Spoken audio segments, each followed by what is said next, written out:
hear Thomas A. Watson tell about the events leading up to the 10th of March, 1876, when he received from Alexander Graham Bell the first telephone call ever.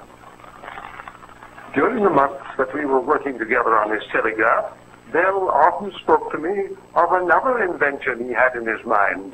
It was the telephone. I remember my surprise when he first told me that he expected soon to be able to talk by telegraph, explaining to me his conception of an electric current that would copy the vibrations of speech. In a way, the discovery was an accident.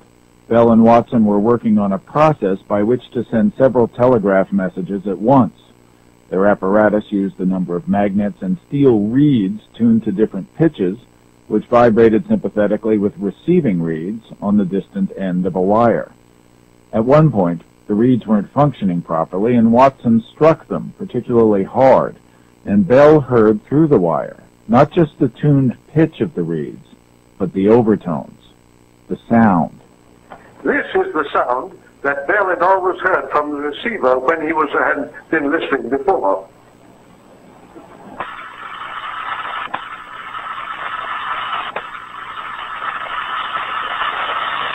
And this is the astonishing sound with the overtones he heard on June 2nd, 1875.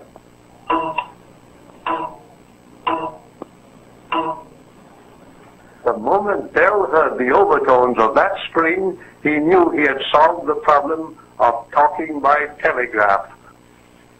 Many experiments on the telephone followed, but it was not until March 10th, 1876, that it transmitted its first complete sentence and proved it was a practical instrument for the everyday use of man.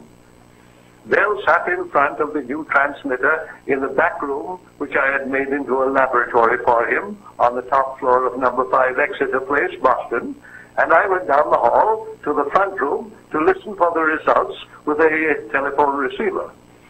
I recognized the familiar tones of his voice and understood without difficulty every word he said.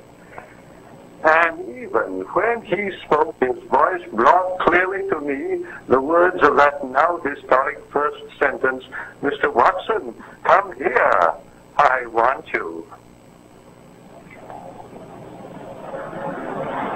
Alexander Graham Bell has passed away, but his successors shall carry forward to ever greater triumphs the work which he began.